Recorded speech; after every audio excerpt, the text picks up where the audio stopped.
Welcome, everybody, to the Fall Line with KS and Company. I'm Dave Caper, and I'm here with my co-host, Angelo Ross, who's down in Southwest PA. He's got one of our buddies here. That's Stu. Stuart's here. Yeah. Angelo, we have an absolutely amazing podcast today for everybody. It's going to be incredible. We have to first thank the folks that help us do this and keep us going when we're on the hill with the skis and stuff. And thanks to Blizzard Technica for helping us out with the podcast, keeping it rolling so we can keep bringing people on and having these conversations. Nick's boot fitting. I imagine you'll be over there next week. I know I got my appointment next Monday. I'll be over there seeing Nick, get my boots ready to go. And then rollerblade, trying to keep ourselves going during the summer. We appreciate all the support from those guys to help us get some great guests in, and we have some killer today. We have, and I want to welcome Eric Sheckleton. Eric is the first United States representative to be President of Interski International, and we are going to talk about Interski tonight for sure. Eric is also a former chair of the PSIA-AASI Board of Directors. And another cool piece, this is where it goes into the fun stuff, I think, Pete, for him, he is a Rocky Mountain region ed staff member in Alpine, Snowboard, and Children's. Correct, Eric? Northern Rocky Mountain. Northern Rocky Mountain. There it is. Yep. Northern Rocky Mountain. Cool. But just to kind of hold on to everything, you also teleski, and I think you're a certified teleskier also. Very, very low certification. Yeah. But that's super cool. And another huge one, which I couldn't miss this one, is Eric, you were on the first national team for snowboard, I think in 96 to 2000. One of the team members that helped write the first manual, I believe, which is super cool. So you definitely have some accolades you bring with you, which is awesome. We're psyched to have you on tonight. And then Angelo, we got your buddy from Penn State, Mr. Pete's Education. Back. We've got Pete Allison, Penn State professor in the College of Health and Human Development, working with the graduate programs and undergraduate, right, Pete? That's right. Yeah. Yeah. And heavy in the Department of Recreation, Park, and Tourism Management, where I think is where a lot of our certificate programs go for PSIA-AASI with you, right? That's right. Yeah. That's super cool. We have a great partnership with Penn State going on with part of our alignment in that. And I know later in the podcast, we'll touch base on some of these certificate programs going on, which is super cool. And I got to say, Angela, I think we just got to start it off. And I think a lot of our folks don't know. We should probably start off with Eric and just ask him to explain what is Interski for those that don't know. Yeah. Thanks. Thank you. Interski is an unknown to many instructors, including myself when I was first starting out. It's an international organization.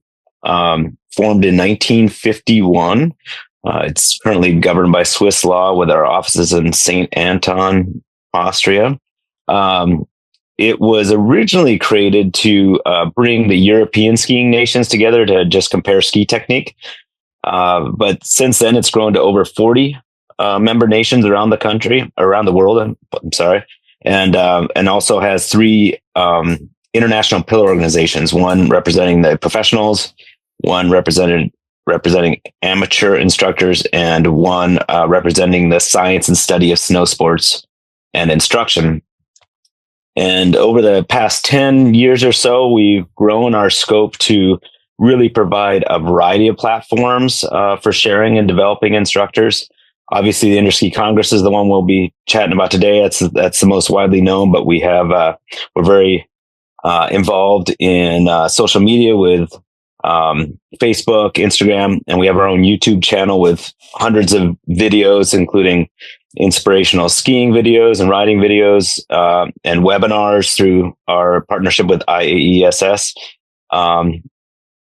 And on top of all that, we have a partnership with the United Nations, Basel, Rotterdam, Stockholm conventions to be developing programs to educate instructors about the issues related to environment and sustainable snow sports for all.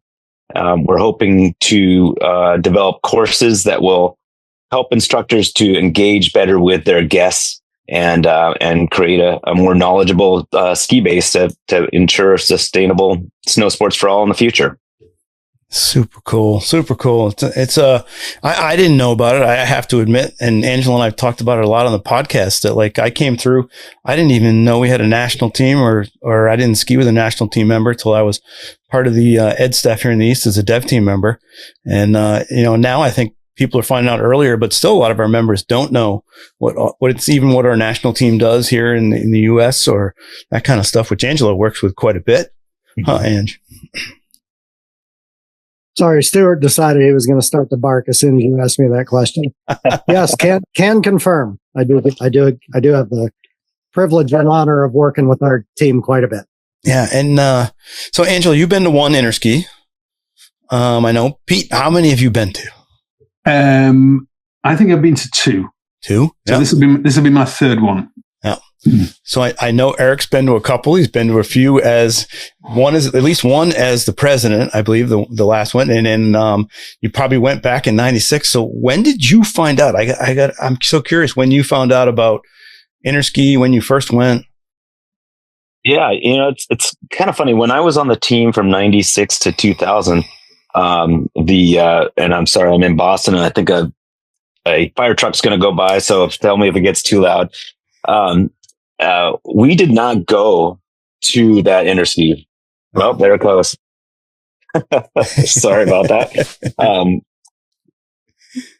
There we go. And yeah, so that Interski was in Norway. And at the time, the leadership of PSIA-AASI felt that Interski was going down a path towards competition and less involved in information sharing. And so we didn't get to go when I was on the team. So I left the team not really knowing what Interski was at all. My first actual Interski was as the chair of the board of PSIA-AASI in St. Anton in 2011. And since then, I have gone to every Interski, and actually I missed the one in Argentina, but including Bulgaria, Finland, and of course coming up to Vail. That is awesome.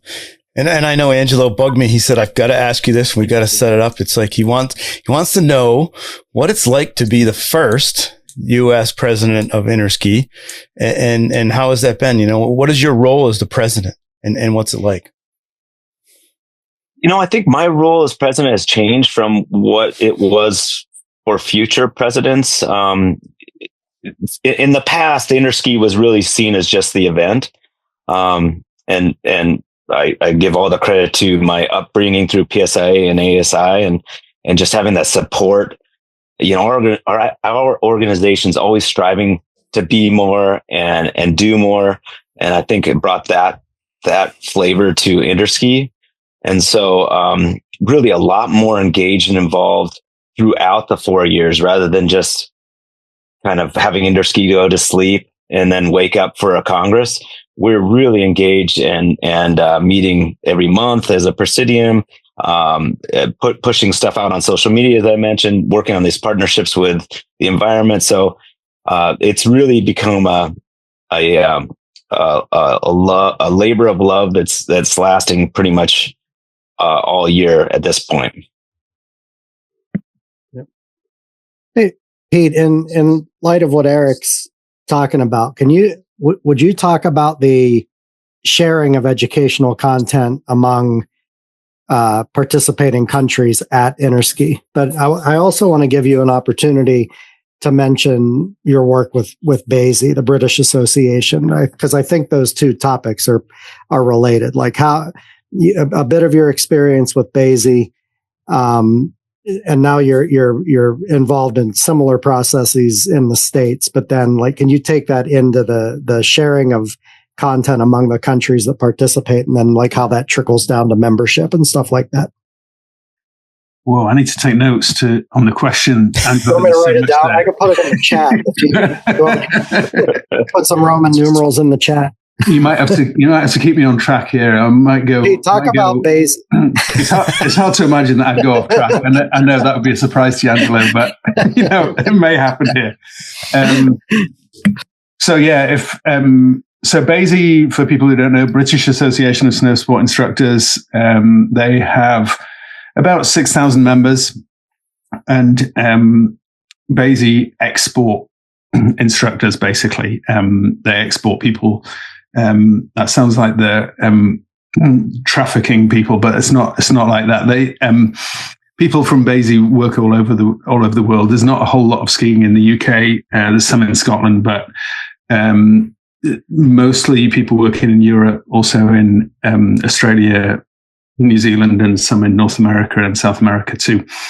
And so I worked with BAASI I went through the BAASI system, and then I worked with BAASI for about 10 years, I think, approximately, along with two colleagues, Andrew Mail, and Andrew Horrell, at the University of Edinburgh when I was there. And when I left, I kind of continued some of that work, and then Andrew Horrell has continued that work on with BAASI. And we, through that, we kind of did a whole review of the curriculum for the various courses and modules in BAASI,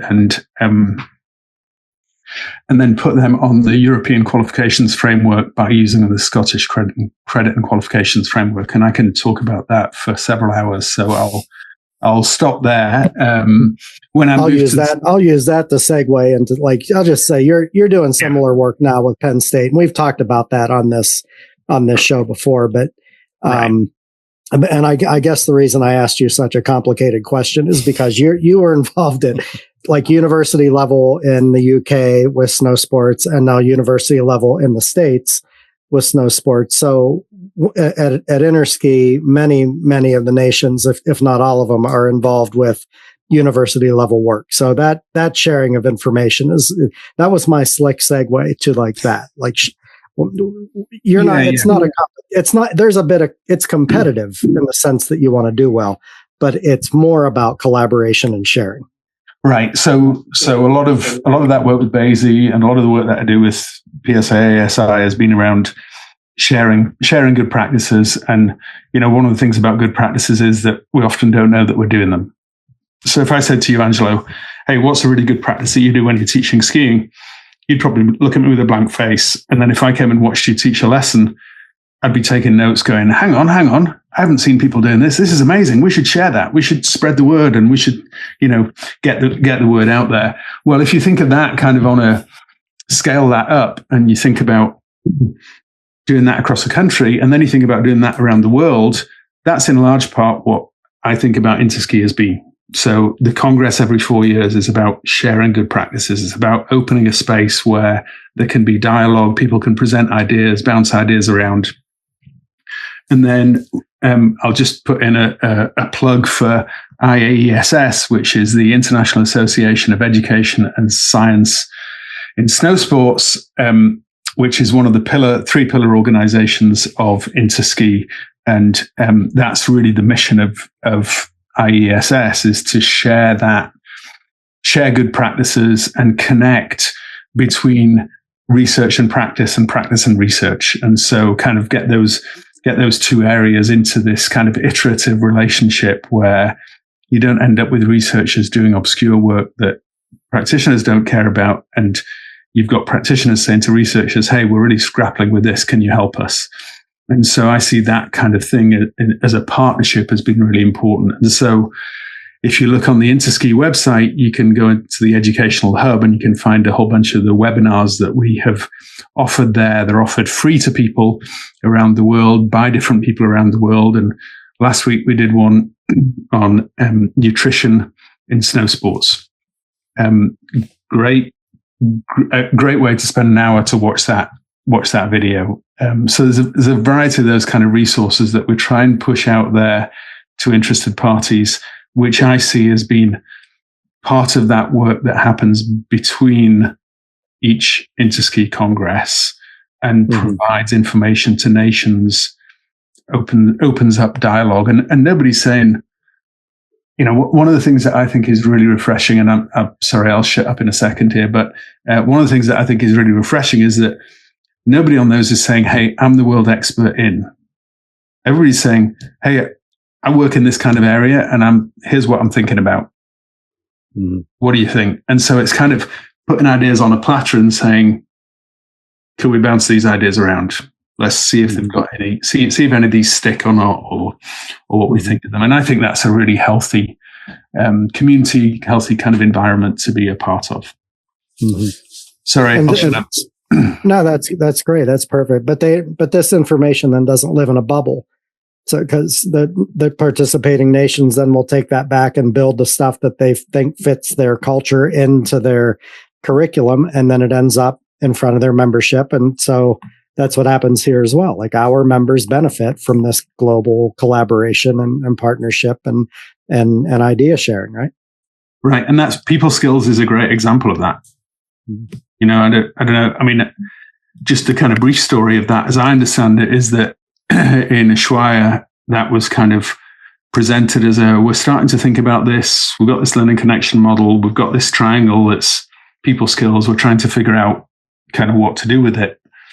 And then in Bulgaria, that developed a bit further, and we're starting to talk about how to train it, how to train people skills, how to assess people skills.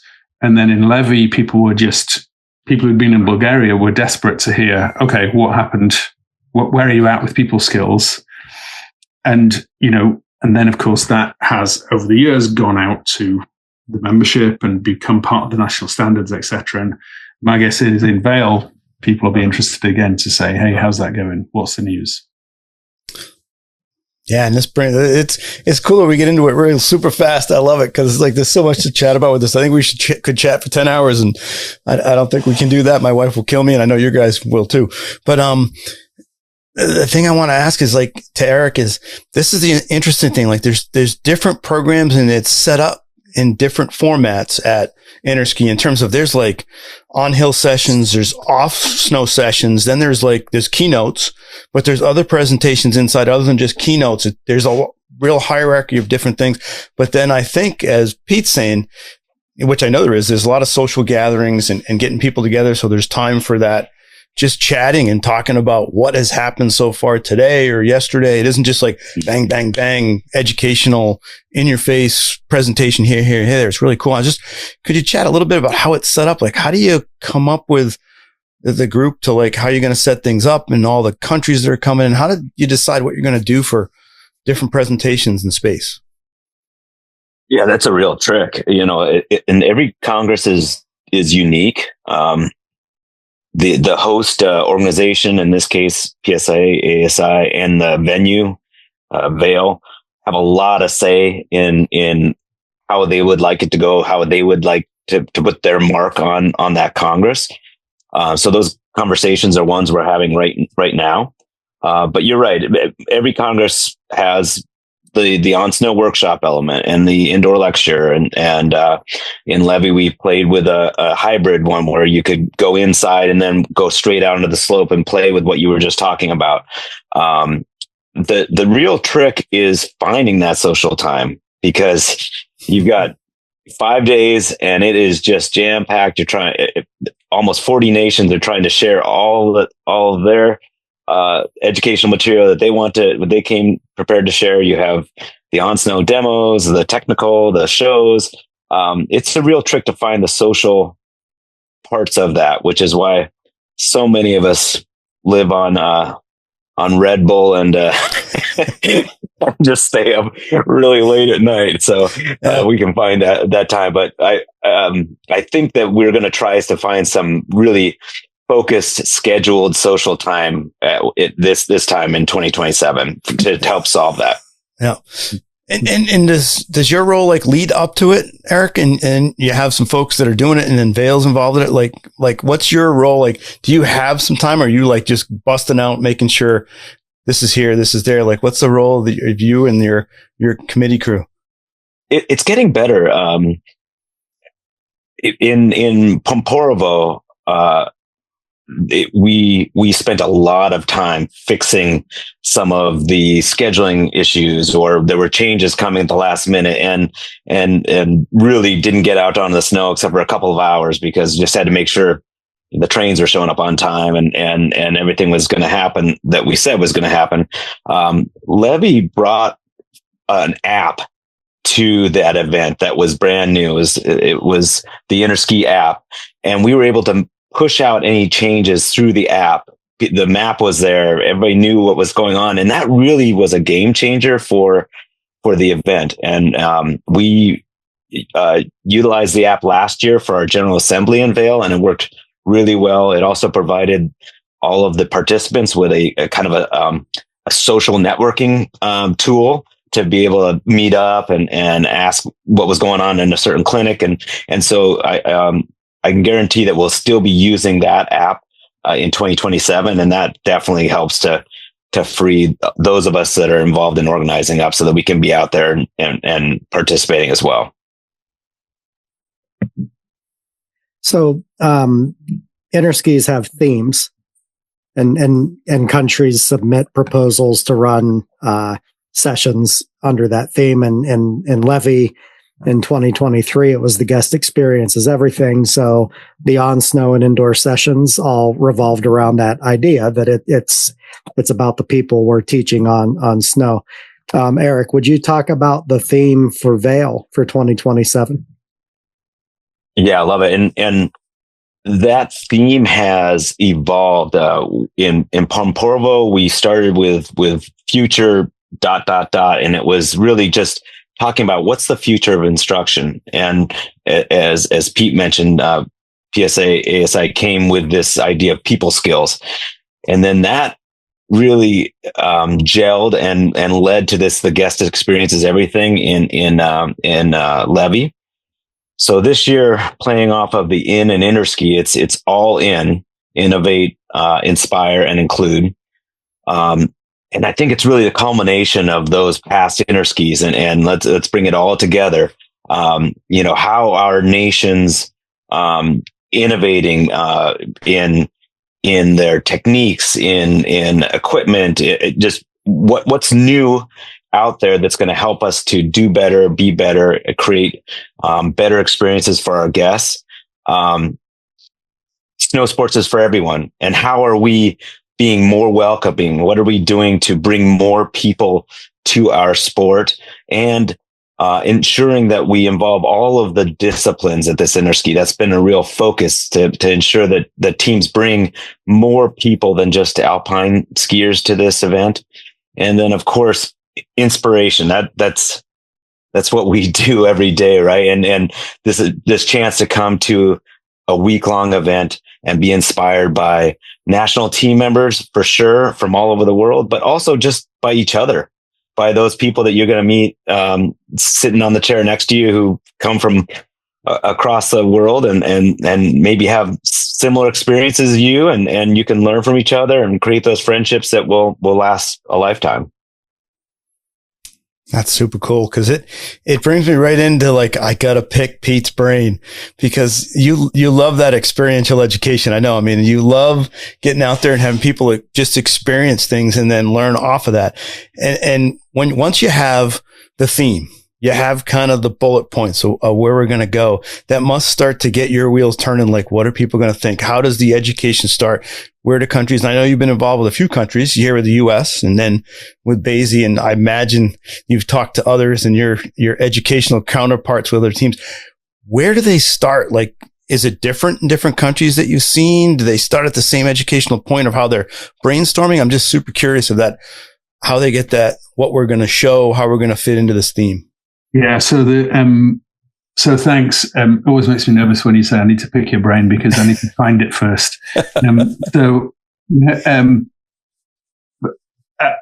I guess the short answer is everybody does it differently.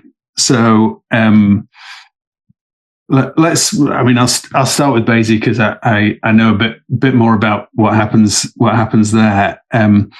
AASI have been doing selections for their interski team, so they don't have a national team in the same way as we do in PSIA-AASI on the 4-year cycle. They select a team for interski, and they are in the process of doing that right now. That team will be announced in the spring, and then there will be some training probably in May in Hintertux on the glacier in Austria, and then there will be some training early on next season, probably mid-season, and then we'll be into interski. And so it's a pretty different. It's a compressed cycle, And part of course, overlaid with all of that is all of the conversation about, well, what are we going to present? What are our messages? Where are we going? That kind of conversation. And the Interski team for AASI is selected from AASI trainers, which is kind of the equivalent of ed staff here. There are, obviously it's a smaller organization, so there are about, I think there are about 120, 130 trainers across all disciplines in AASI, and they're all the people who are eligible to try out to join the Interski team. Different countries, different approaches. So Germany's different, Italy's different, et cetera, et cetera. And so there are these kind of different approaches. And then I guess there's kind of all the kind of messaging questions, and then who's going to present in what way. Figuring out, okay, well, you really present very well inside, so we're going to put you on some of the indoor workshops. You present really well outside, so there's all of that kind of fit that needs to be done. And then, of course, as organizations, always makes me smile. There is endless amounts of swag at Interski, and so figuring out, okay, what's the swag? What do we? What pins do we have? And it always entertains me. There are, full-grown adults who spend the week obsessed with getting a pin from every country. And that's their, I haven't got a pin from Sweden yet. I really need a pin from Sweden. Can I trade you this pin from, it's enormously entertaining and just wonderful to see, the kind of, the fun of that kind of thing, and as a way of kind of introductions to people. And I guess that kind of, makes me think about, I think about one of those wonderful things about Interski is that we have people from different countries around the world all in one place. And that is wonderful in and of itself, but it's also wonderful because it forces people to think about, why do we do what we do the way we do what we do? And who would have thought that it could be that complicated? If you're a skier, you got 4 edges. How complicated can it be to get downhill? Well, it turns out it can be really complicated. And how do we teach? Well, that's pretty complicated as well. And how do we build relationships with people and build trust and have those people skills? Well, that's complicated too. So one of the things that I see happening is that people are asked questions, and it makes them think more carefully about why they do what they do, how they do it. And I think that is a great kind of growth message. And with that, I would say, the place where we learn the most is where there's difference. So, when I look around at Interski and I see people talking with each other, it's just a joy to see people who are in different uniforms grappling with whatever it is that they are grappling with. To me, that is, Interski is kind of the UN of snow sports. And I think that kind of message about understanding others from different countries helps us to understand ourselves and also be more compassionate towards others, not just in terms of snow sports, but as a kind of more general message around what it is to be human. How could you not get behind that? How could you not support that kind of endeavor in the world? I'm ranting here, but I think there's so much there, and also so much around, thinking about, if you're teaching snow sports in the US and you have a client who's thinking about going to another country to go skiing. Well, isn't it great if you know a little bit about that and you could recommend them? Or even if you could say, well, you know what? I don't know a whole lot about skiing in Bulgaria, but I know this guy. I met this guy at Interski and he's from Bulgaria. Let me drop him a message and I'll get back to you with some ideas. Et cetera. And you can imagine that for all kinds of countries. Yeah. I think those are ways in which we can all enrich ourselves by learning about others. Sorry, can I jump in on that for just a second, Pete? Yeah, absolutely. Yeah, I just want to make one point for folks related to what Pete was talking about.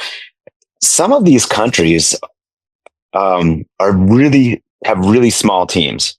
Their team might be 3 to 5 individuals who raised money on their own to come to an interski, and on top of that, everyone has to give clinics in English now. We've moved to English only, so I have such respect for these team members across the country that work so hard to come to this one event, hone their messaging in a completely different language so that when they stand there in front of a group, it makes sense and they can pass along this knowledge that they've come all this way to pass along. It's really inspiring to think about the dedication for these team members that come to Interski. Yeah. And that's why I wanted to ask you, Pete, it's because I know we'll go to Angelo now. Before we go to the next one, Angelo, it's like, to me, it's like there's ski learning and snowboard learning and like all that and that, but there's so much more, I think, with that group together. Cause I know when the crew came back from Levy, just the excitement of everybody went, cause Angelo's there and we've chatted a lot since he's been back and some other folks. And it's amazing. I mean, Angelo, you were talking about just somebody you met. The relationship with that one person you talked about. It was at one of our trainings or something that I thought was pretty cool. Mm-hmm.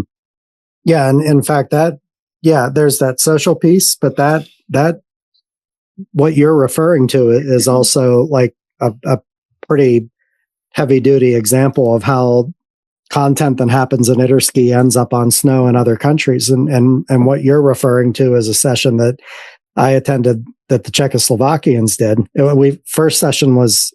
First part was on snow and second part was indoors.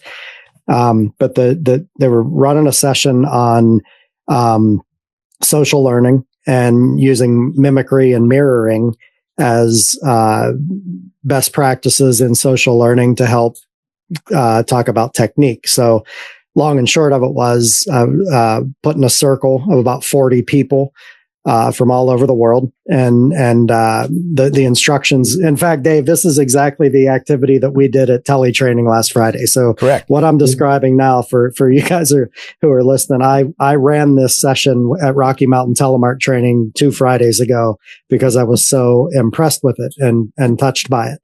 And because Jim Shaw asked me to do something on people skills and this seemed to fit perfectly. So, anyway, we're in a circle and the instructions we were given were find your partner, without talking, ready, go.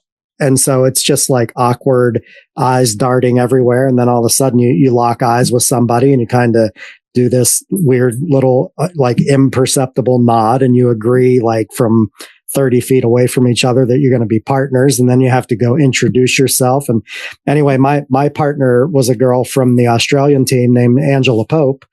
And we were tasked out with meeting each other, right? Do your introductions. And then very, very quickly, it got really uncomfortable and funny and awkward really quickly because they were like, here's the task. Stand and face each other, look each other in the eyes. And one of you start, but you have to do 60 seconds of your morning bathroom routine. And one person initiates it and the other person mirrors it. So like if she lifted her left arm to brush her fake brush her teeth, I had to lift my right arm to fake brush my teeth. And so that's mirroring. That's how that works. And she ran through her 60 seconds and then we switched and I did my 60 seconds. And you're laughing the whole time because you're like, she's putting on fake deodorant and stuff like that. And it's just, but you're all of a sudden you realize you're like making this bond with somebody you met like 4 minutes ago, right? And you're laughing together and you're looking each other in the eyes. And we took that activity and then turned it into a mimicking activity because the instructions then became the person who like fake brushed your teeth first, you're going to ski down the hill. And the person behind, you're going to follow that person in front of you and you're going to put your body parts, you're going to position them the way they have their body parts positioned. And so that's really different from synchroing somebody because when you synchro, you don't necessarily worry about where their body parts are. You just worry about where their skis are. But this was body performance. And so we did that down the hill. And then we were to talk about how, like, I was to talk to her about how I had to change my performance to keep up with her while I was mimicking her body. And then we switched and she followed me. But this is all in line with the way we learn socially as we grow up. We start out as infants and we lay on our backs and we're face to face with our like parent figures, and like you're looking them in the eye and you start to learn that way. That's the mirroring aspect. But a couple years later, by the time we learn to walk, then all of a sudden, right, we're following our parents, and we have to flip the script on how we're processing that. And instead of mirroring it, it becomes mimicry. But we learn that way. And all primates do that. So like it's best practices in learning that the Czechoslovakians were tapping into to make snow sports instruction more effective. And it was really great. So we do it on snow, then we debrief inside. But then to Dave's original question, the social piece was, I don't know if it was a year later, maybe say it was 8 months later, whatever. Angie's coming to Aspen for Northern Hemisphere winter and really didn't know anybody to get her visa work done. So she reached out to me because we swapped information, and she said, "You're the person in America I know the best. Can you help me with my visa?" But the reason she knew me the best was because of this like couple hours we spent together at Interski, and it's been great. We correspond, occasionally, and I can't wait to see her again and ski with her. But like super cool learning activity, leveraging best practices, and then the whole social piece, like it totally worked. So it's the reason I decided to do it with the telemark crew a couple of weeks ago at Rocky Mountain Training. And I think it hopefully it went well. Dave, you would know better than I would. I'm biased. I wouldn't bring it up tonight if it didn't go well, would I? Probably not. Well, I thought it connected him. I mean, with a lot of stuff you talk about, Pete, it's like we have this education, we might have this topic we're doing, but there's other pieces that come out of it that I know in your research, you really look at like, what are all the parts that somebody's learning as we're experiences? If we're in a different location, is it different from another location doing the same thing because of some environmental factors? And I just know that the crew coming back, you hear these stories, and I imagine Eric and Pete have kind of the stories you've connected with different people and must reconnect with them, but in between interskis and then at interski, I would assume. Well, I mean that I'm going to jump in there because, I'll give all kudos to Eric, who talks about the Interski family, which I think is a really, to me, that's a really powerful kind of metaphor, for what we are. We're all a community, and yeah, of course, there's differences and there's disagreements, but we need to learn to grow together and recognize that we have so many different things in common. And then the other thing I want to bridge that into is that there are other events. And so if people are listening and they're thinking, this sounds like a pretty interesting stuff here, how could I get involved in it? Well, obviously there's a conversation. I'm guessing you're probably going to talk about this in a minute, Dave, about how to get involved in Interski and go to Vail in April of 27. But in March of 26, there's a conference in Slovenia, which is called the SPE, Science, Practice and Education Balkan Conference, SPE Balkan. And so if you Google SPE Balkan Ski Conference, you will come to the website. And that conference is March the 8th to the 12th so you can fly into Ljubljana, and it's about 20 minutes to Kranjska Gora from there. Which is where the conference will be at. And that is a collection of people from the Balkans, but increasingly from around Europe and around the world. People are interested in, as the title suggests, science, practice, and education. And conference happens every 2 years. It's organized by my now close friend, Rado Pišo, who lives in Koper in Slovenia, and he is also on the IASS Presidium. And it's a great event. It's a really friendly event, a lot of fun, indoor and outdoor events on snow and off snow, kind of kind of conference. So if people are interested, there's a nice opportunity next March. If people are interested in going to Slovenia, which is a wonderful place to visit, period. Never mind, we're talking about great skiing and wonderfully warm, kind people. So, Erica, I kind of jumped in before you there, but I just got so excited. Sorry. I forgot the question. What was it? We were just thinking about, did you make any social, who did you meet that you have? Make any friends? Yeah. Oh gosh. Yeah. So many. I can't even, I don't have any great little stories to tell about it, but the connections are amazing. My WhatsApp app is full of all those people that I've met over the years at these events, and it's I think what is really unique is that everyone there is genuine. There's not you're not really putting up a front. So when you are getting on that chairlift, it's just really getting to know people in a maybe a deeper sense than you do when you're just getting on a chair and when you get off, you're going to go your separate ways. You're together for that week, and it really can create some bonds that are a little deeper than most. Eric, can you talk about, we've been talking about all this content and you're right now engaged with deciding what content will be presented. Can you talk about how do you pick, man? Sounds like there's so much good stuff. What's that process like? I don't envy that, but how do you do it?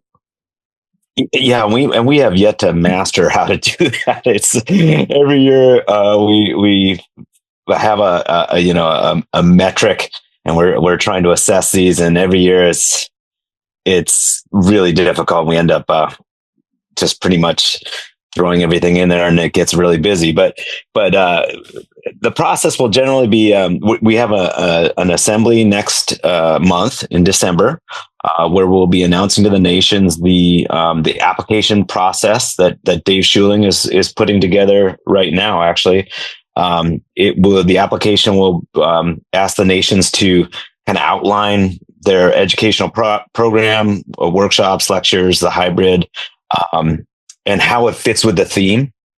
How many clinicians will they be able to have? So we know how to limit the group sizes and what disciplines. All those questions will be asked, and then they'll have pretty much through the winter to complete that and get it back to us. We'll meet again in June. And then that's 2 really intense days of going through all of those to figure out what fits, where do we need more information, how do we really piece this all together so that it will flow and work well in a week-long Congress.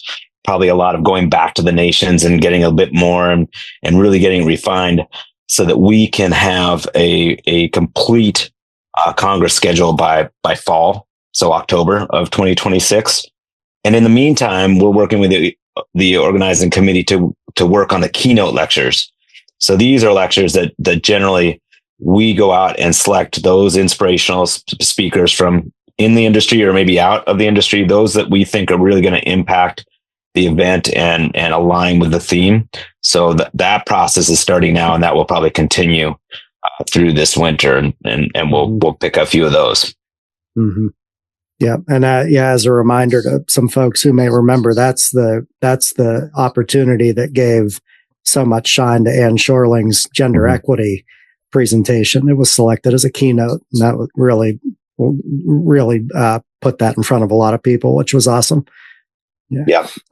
Pete, Pete, you described how the BASI team is assembled for the Interski event, and then they build presentations. And the American system's different. We have a team that exists to develop content, and then the American team takes what we believe and what we're presently working on to show the world. It's just a little bit of a flip of the script. But can you talk a little bit about how much, and you if you have a beat on this, how much of what is presented at Interski is like field tested, what countries actually do, versus like how much is in development and more theoretical? Well, you went straight to the jugular there, didn't you, Angelo? That's like no messing around. Well, you're no stranger to this. Like it probably goes. Rogan has been on as much as Dave and me, and then Jeb is probably second, and you might be neck and neck with Jeb. So Amanda thinks you're a host at this point. Well, it's the only place where I am neck and neck with Jeb, that's for sure. So, yeah, I would say that varies.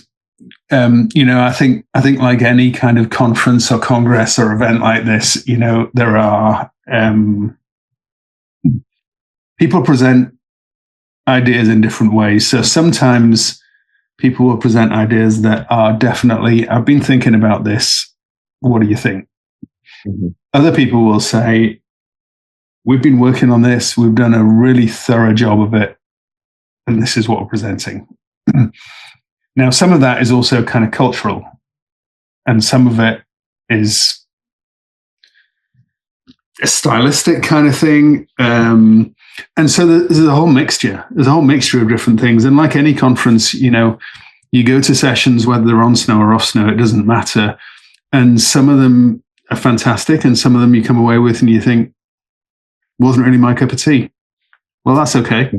If it wasn't, then the challenge, for me, what I always think when I'm at a conference, whether it's a interski or a ski conference or a different kind of conference, then I always kind of think, well, my challenge is to figure out, why did I really like it? Or why did I not like it? What is it that, or wherever in between it is, which parts do I like and which parts don't I like? Because that actually teaches me something about how I think, how I feel, how I behave in some way or another. And that's how I pull learning out of anything, is, I'm listening to a conversation. I'm thinking, I absolutely disagree with you. Okay, well, my challenge is, why do I disagree with you? Why do I think that what you're saying does not make sense? Let me think that through. Is it because I have some kind of bias? Is it because I, see the world in a different way, or because my experiences are different from that, or whatever it is? And so, so the kind of, what I would say is that even a half-baked idea at an Interski Congress is way up there in terms of quality, because the people who are there are representing the very best of their country. And so even I'm hesitant even to say this, but even the worst presentation at an Interski Congress is something to be looked up to. It's still incredible.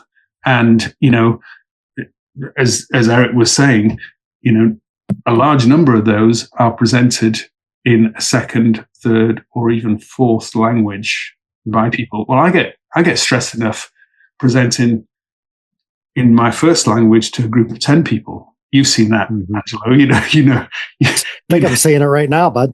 Right. Thanks, Angelo. And he's the editor, so he's not cutting that out. Right. He's putting that in. He's going to put it on repeat several times. Cheers, Pete. But those are. But I'm glad you said that. I'm glad you said what you said, though, because it reminded me of.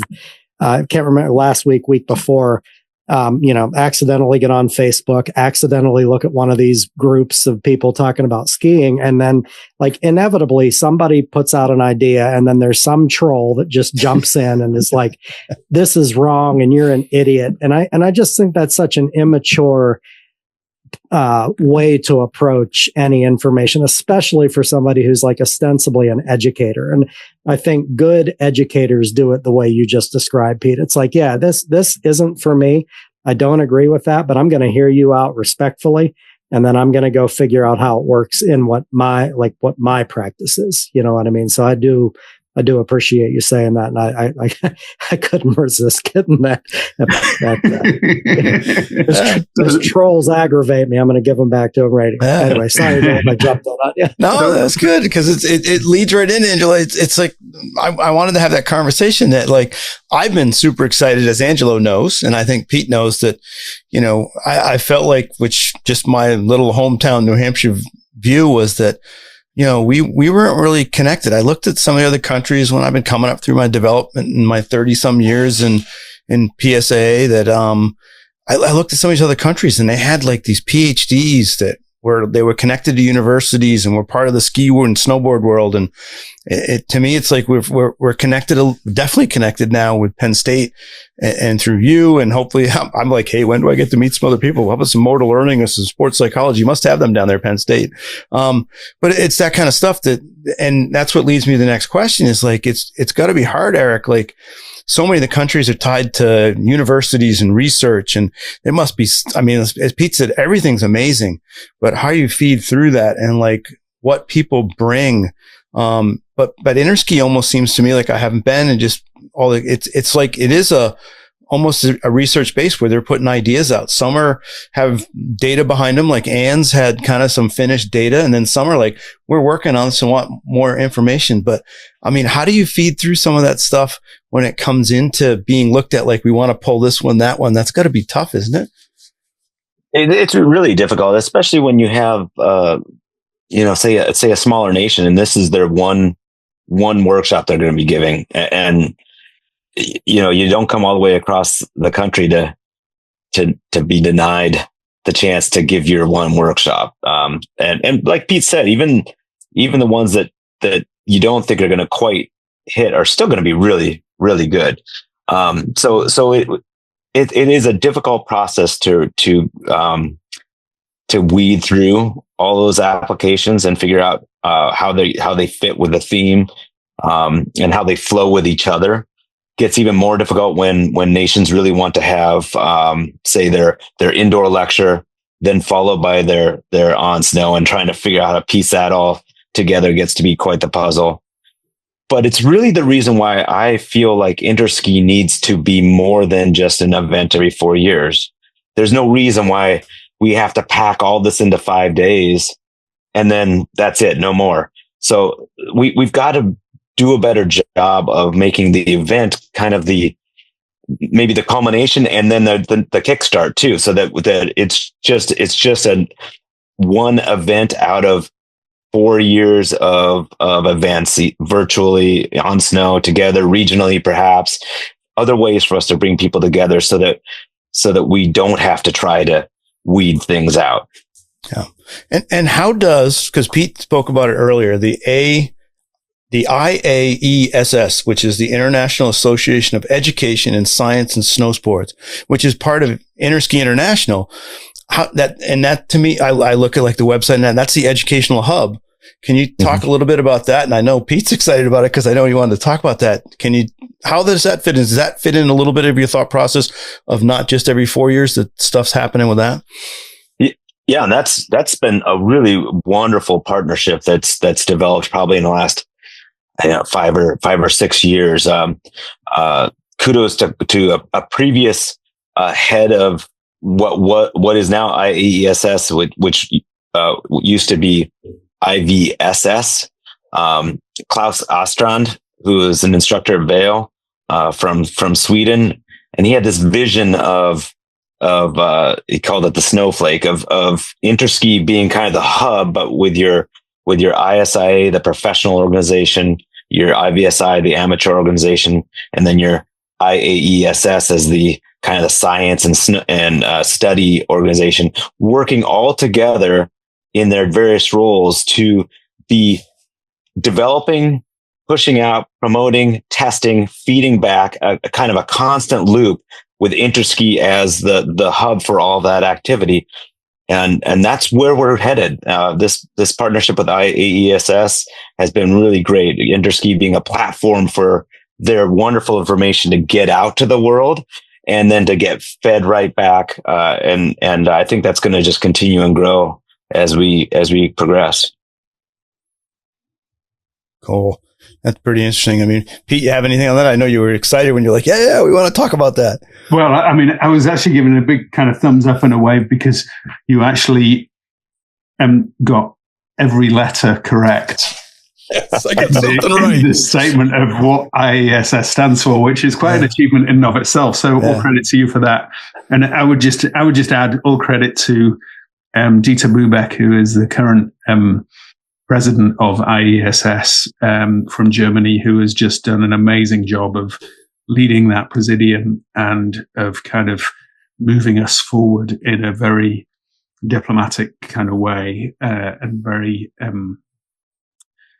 very enjoyable and great to work with. And Vanessa Mann, who's the voluntary secretary to that group as well, and is a bundle of energy and also a ripping skier too. So all credit to the two of them and to the rest of the presidium, but especially to them, I think. And I know I can speak for all of the presidium on that front.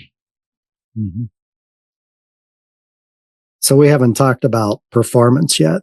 Let's talk about that, because it's not a competition, but there, let's call it national pride.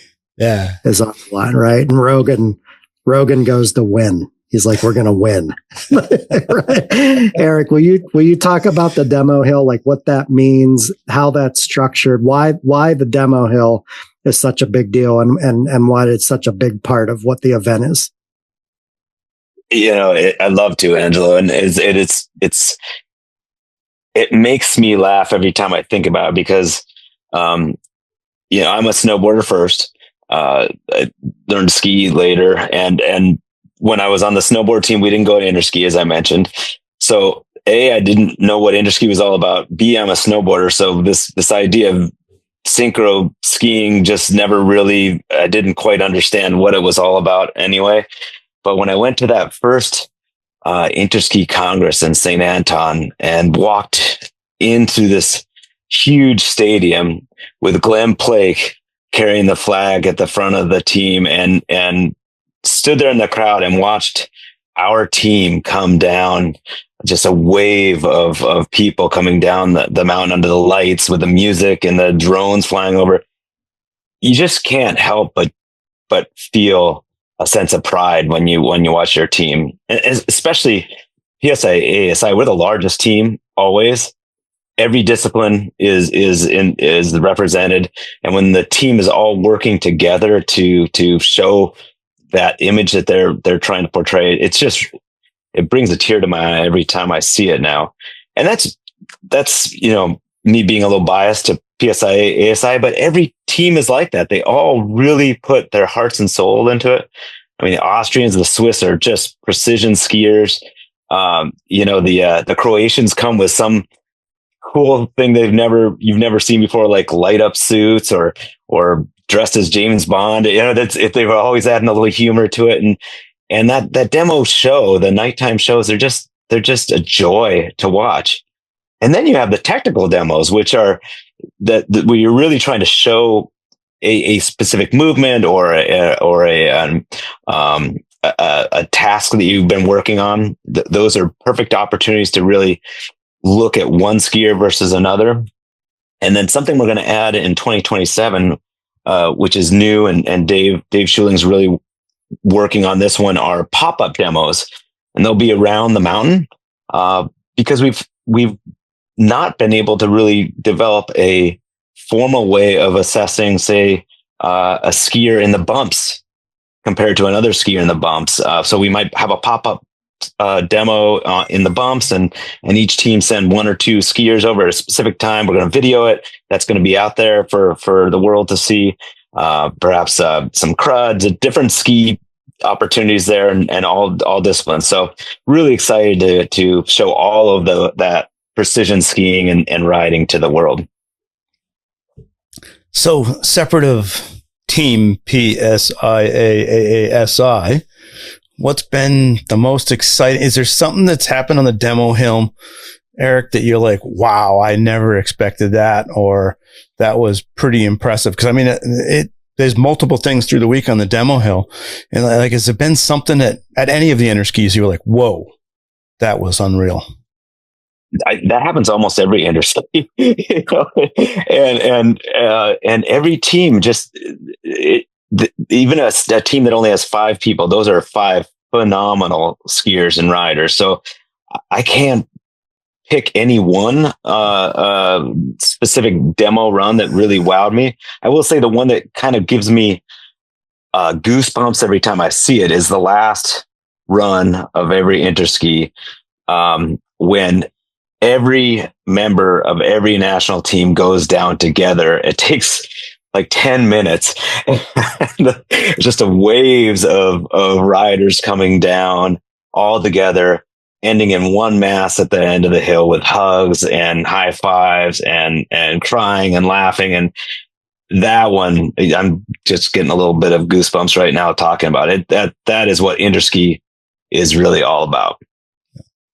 Angelo, Levy, what hit for you in the demo hill? Austrians, Swiss, the Koreans with they had all that chrome in their kit. That was crazy. It was visually amazing. And then obviously the American team, because it was all in everybody. And you had the,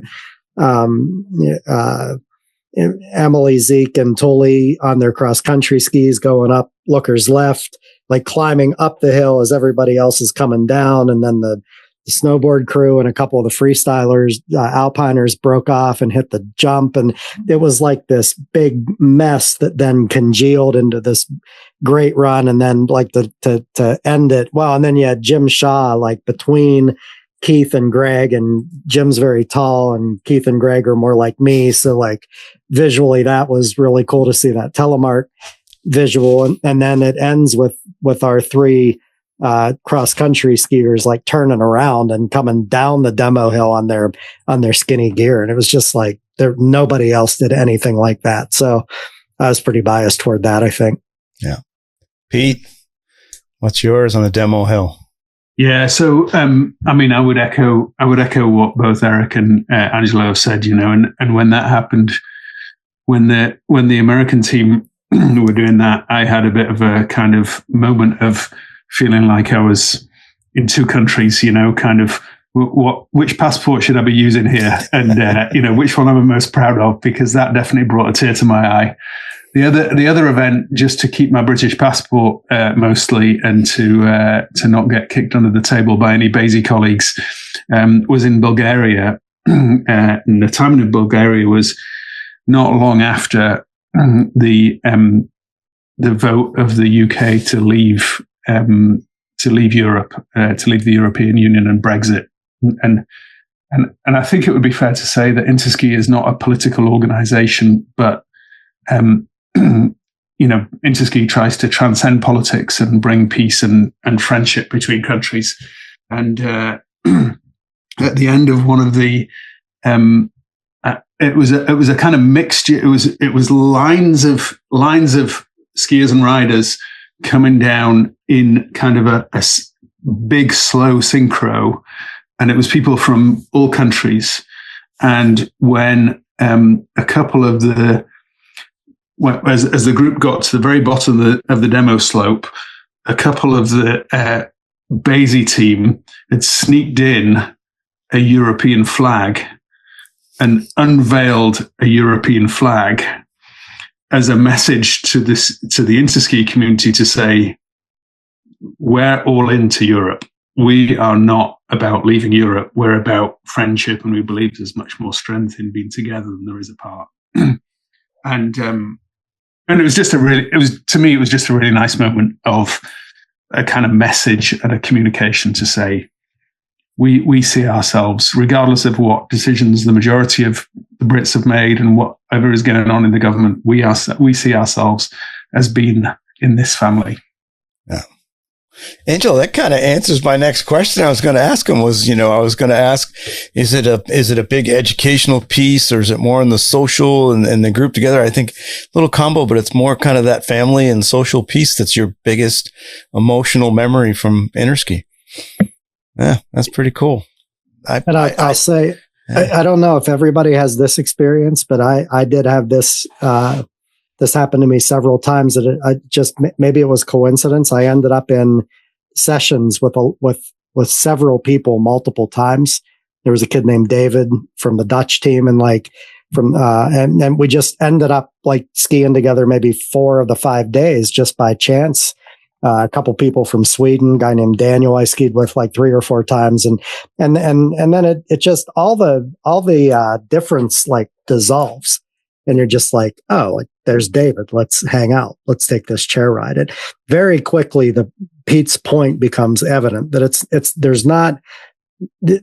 We have way more in common than different, and it just makes the world feel like smaller in a good way. And like, why is it so hard to get past some of these issues we have? Let's get over this and start working together. Go ahead, Pete. Yeah, I guess this just seems like a kind of appropriate interlude. One of the things that I've been thinking about is, I'm lucky to live in 2 different countries, and to travel and to go to some of these conferences like the Balkan conference that I was just mentioning and that kind of thing. And I guess, one of the things that I have been very lucky to enjoy is just kindness of other people. And so, when I've traveled, people say, oh, come and I've got a spare room in my basement, come and stay in my basement. Or, oh, my kids are away at university, you can stay in their room, go and stay there. And that makes travel it makes travel much cheaper. 2, it makes travel way more enjoyable because you get to meet people, you get to spend time with people in their home. And so why am I talking about that? Well, it's easy to think about Interski hosting Interski in Vail, and there being a committee of people who are responsible for doing that. I think it would really behoove us as an association, as a nation, to think about us all hosting Interski. So if listeners think about, okay, if you were going to go to Austria for a week skiing, maybe you'd tag on a couple of days and you might go to Vienna and explore Vienna. Or you might swing by Munich because you might fly in and out of Munich, and you might want to explore Munich for a couple of days. Well, people from all of the other countries around the world are traveling, for almost all of them, a very long way to come to Vail. A lot of those people will want to tag on a day or 2, or maybe a week, to go and see something in the States that many of them will never have been to the States before. So one of the things I've been thinking about and looking at is just how we could connect people up, not quite like Airbnb, but almost like couch surfing kind of scenarios. So if we've got teams coming from the other side of the world or halfway around the world or wherever they're coming from, and they're going to Vail, and they say, oh, actually, I've always really wanted to go to Vermont for whatever reason. Well, wouldn't it be nice if there was a way of linking those people together and saying, you know what, I live in Vermont and I've got a neighbor whose house is empty, or I've got a basement that you can sleep in if you want. And guess what? I can help hook you up with cheap tickets to go to X, Y, and Z. So you can explore different snow sports areas, and you can see that you can actually experience the breadth and depth of snow sports in North America, which is amazing and is not something that many countries have. They don't have that kind of the scale that we have in the States. And so I guess my kind of, why am I ranting on about this? I suppose I'm ranting on about it because I get excited about the idea of connecting people together and saying, how could we host Interski in as warm and a kind way as we possibly can to people coming to this country. And I say that because I've experienced that. I got to jump to something, Angelo. Yeah. Because I got to ask Eric. It's like, we want to know, like, it's in the U.S. You're the first U.S. president of Interski. Like, you must have some dreams, some hopes of what it is here in the US for this Interski. It's got to be special for you. Like, what are some of the things, like, I mean, Pete's got some dreams of it. I imagine you have, like, I really want this to be seen. I really want this to foster up with this. Is there something there you have to chat with us about? Yeah, the number of times I'm speaking with somebody in a different country and they bring up that 1968 Interski in Aspen, right? And that was the first time Interski left Europe. And so that gets brought up all the time. And my hope now is not that this one eclipses that, but that 2027 in Vail gets brought up as much, because it brought a new connection, a new way for the nations to kind of look at our collective role in creating a more sustainable sport, both environmentally, bringing more people to the sport, just sharing ideas and working together and instead of separately.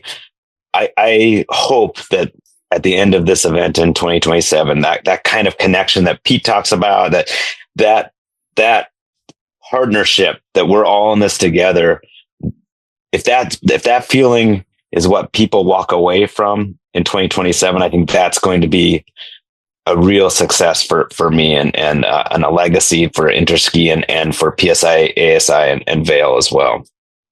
That's cool.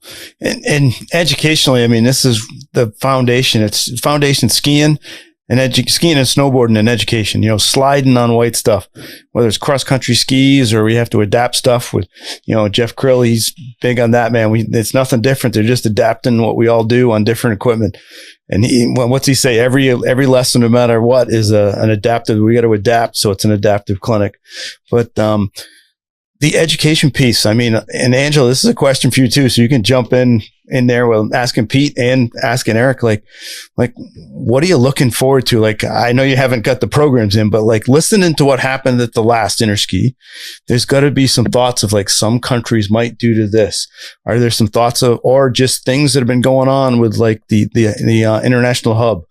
Like, is there education out there the three of you are like hoping happens that somebody brings, or maybe PSIA-AASI is bringing? But what are your thoughts, Pete, on this Interski? What are you looking forward to educationally? Well, how long have we got? I mean, one of the things that I would say about that is I start to look forward to things, and then what I actually end up enjoying the most isn't always what I think I'm going to kind of get the most from. So I love that surprise. Two things that I have kind of been cooking in the background. So for those listeners who were at National Academy in April in Big Sky, two of my colleagues, Eric Hanley and Brian Soule, did a presentation about golf. They run the professional golf management program in our department, and they did a presentation about golf pros and how they think about education in golf. And there's a video of that on YouTube, and it prompted a whole lot of conversation, a whole lot of discussion, because it was one of those situations where we kind of stepped outside of snow sports and could then look back in on snow sports through golf. We have a great partnership with them, and they have been big supporters of the work that I do, mostly with PSIA-AASI, and they're also interested in what golf can learn from snow sports. So there's a kind of back and forth symbiotic kind of relationship building there. I am hoping that I can persuade them to put a proposal in to do a workshop or to do even a keynote, because it's pretty thought-provoking stuff. Anybody who locates that video and watches it, or people who are in that room, would challenge them not to be extended in their thinking through that. So I'm really excited about that kind of thing. And then I am, of course, excited about the prospect of, there have been a number of people who've completed PhDs over the last few years. Those PhDs are all in snow sports.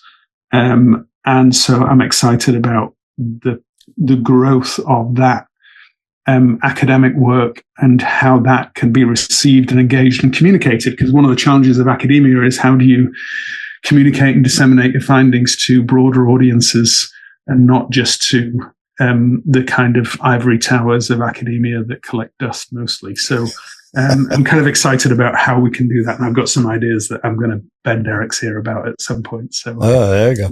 Yeah. I'm bored of that. And Eric, you have to have, your heart's got to be with the snowboard crew. I mean, if you think of where snowboarding is now, versus back 1996 when you first made the team, that team didn't go to Interski. It has got to be a little bit there going, I love watching what that crew is. Is that where you're looking, like, what's snowboarding going to have at this Interski, or is there still something else? I mean, I'm always interested in what the snowboarders are bringing. And we, here in the States, we have such an amazing team, and I can't say enough about our team here. But it's certainly growing around the world. As far as the teams dedicating more resources to snowboarding, to Nordic, to cross country and adaptive, they are dedicating more resources. So I think that's one of the things I'm really looking forward to is seeing more diversity on the hill, I guess, if you will, and hopefully seeing those clinics getting larger, a few more voices in them. That would be wonderful. Another thing that I'm really excited about is the fact that this Interski is at such a huge mountain, and how we can be creative to and find ways to utilize that space. How can we find workshop and scheduling? How can we develop the schedule and workshops that allow the clinics to take more time to explore the mountain, but also explore the concepts in depth? We're used to a 1 hour clinic, and that, boom, hi, here's my name, here's the concept, boom, see it, we're on to the next one. We're really trying to explore how we can use this mountain and develop a bit more of a connection to to each other and the concept. So I'm excited to see if we can make that work. That's cool. And Angelo, I know you love the education. I mean, the Interski is something you've been looking forward to it as soon as you finish the last one in Levy. Yeah, I'm excited. I'd love to follow up with the Czechs and see what they've done since the last sessions I sat in with them on mirroring and mimicry. One of my other favorite sessions was a mindfulness session that the German team put on. That was terrific, and I would love to see if they have a follow up to that. And then I didn't telemark in Finland, so I plan this time in Vail to bring, to have tele gear and go out with the tele sessions. And I just want to see, different techniques that teams are using from around the world. I just add to my own versatility, but I think those are the three that I hope for. And then I dork out on human evolutionary biology just from my years of teaching bio. That was kind of my wheelhouse. So anything on like brain-based research, social learning, bipedalism, and those are the things that I'll look for. But I'm sure that I won't be disappointed with anything I end up attending. And all three of you talked about the social part of it. I mean, and you talked about that a little bit, that you were going to, Eric, you're trying to figure out how to keep that and make sure we have that part. Cause I mean, listening to all three of you tonight, you can see that that's a huge part of the learning, the experience of connecting with people from other countries, their team members, and have time to talk about what happened during the day, what happened yesterday. What's one thing that you really are hoping, in that social atmosphere? Like, is it just meet someone new? Is it going to talk with a certain team? You've seen something. I know, Angelo, you've seen some stuff talking with Rogan, and you guys talk about the other teams a lot. I don't know. And Eric, you're connected a lot with so many, being on the Interski committee there, the president. I mean, what's one of the social things that you're like, I need to do this next time? Like this gig that happens after the demo hill on this thing, I know I can go talk to somebody. Angelo, you can go first, brother. I don't know if this is exactly what you asked, but this is what it made me think of. Like, I was so struck by the colors, like the uniforms and the kits and the music and the lights. And it's a show. So like, I really enjoyed that piece of it. And I can't wait to go back and see, like, what are the kits going to look like? How are what are the teams deciding they want to wear to show off their best stuff? And I like, maybe that's my art background, but like, I really enjoy that. And then just talking about the kits. Eric, do you remember who the team was? It I can't remember what team it was, had the kits that was like a comic book graphic on the jackets. Do you remember how sick that was? Yeah. Croatia. Yeah. Like I like that. And then just ending up like, how did you guys get that? Like who okayed that? Cause that's so awesome. But like, I want to talk to people about that kind of stuff too. Cause I enjoy the look, the aesthetics of it. That fits right in, man. That's that social, what are we looking at? Yeah. Eric. I really hope that we can find ways for those people that this is their first Interski to get connected with people that have been coming to many Interskis and really help to kind of pass along that tradition and inspire that next generation. So I think that happens a lot at the opening ceremonies when all the nations are marching in and you're all in your one big bubble there. And there's people that haven't seen each other for 4 years that are greeting each other. And then you have all these new people that are just in awe of what is going on here. And so if we can find some ways for those connections to happen a bit earlier on in the week, I think that's something I'd really look forward to. Cool. Pete. Yeah, I think just, kind of similar in some ways, I think, but just talking to people who, you see people and you think, oh, I'd love to talk to them. But then it takes you 3 days to get around to actually talking to them. And so just figuring out ways to, because everybody wants to chat. Everybody wants to have a conversation about what they do. They want to either tell you something or they want to ask you something. And so figuring out ways to open up those conversations and just have those kind of first words come through and say, yeah, let's take a ride together, or let's do a run together, or, what do you think of those skis? Or, it's always kind of I always find it's an easy kind of opening line to use. So, I see you're on those blizzards. What do you think of those? How do you like them? Tell me about that design. It kind of opens a conversation, and we all love to geek out on gear, right? I mean, most definitely. So, I think there's kind of that, just opening the conversations and trying to do that earlier in the week. There's nothing worse than having that conversation on a Friday, the last day of the event, and going, oh, damn, I wish we'd started talking on Monday, because we could have really had lots more good conversations. But. And Eric, I got to ask, like, for those that, because we'll start with those that can't go or don't go to Interski for one reason or another. The last Interski in Levy was really cool. I mean, we had a lot of access, those of us at home, to the webcams to see what was going on in the demo hill. We saw a lot of skiing there. We kept trying to see over to the stage. We could kind of, but not. What's the excitement going on? But, and also the keynotes. Like, I was in my greenhouses here at home in the spring watching Ann Sherling's keynote. And texting Angelo right after it, and he was in something else, and he's like, what are you talking about? I'm like, but I mean, what kind of access? I imagine you're going to try to do as much or more for people to see when they're not there. I'm just wondering what that'll be like. Yeah, and those are things that we've been exploring right off the bat with Vail, trying to ensure that we can do more than we have in the past. It is a challenge. You can imagine trying to video a workshop. It's not really very easy, and that doesn't translate well to video. So those kinds of experiences may not be ones that we're able to capture, not to mention the sheer number of people that would have to be videoing at any given time. But certainly the opening, closing, all the demos, we want to, as I mentioned, record these pop-up demos. So even more skiing, and then every single lecture that is the plan right now, not just the keynotes, but trying to capture every single lecture. I'm not exactly sure how those are going to be shared yet and how quickly. I'm sure with Vail's commitment, we can get that pushed out pretty darn quickly. I also know that we're looking at a couple of different kinds of registrations. We'll have the all-in registration.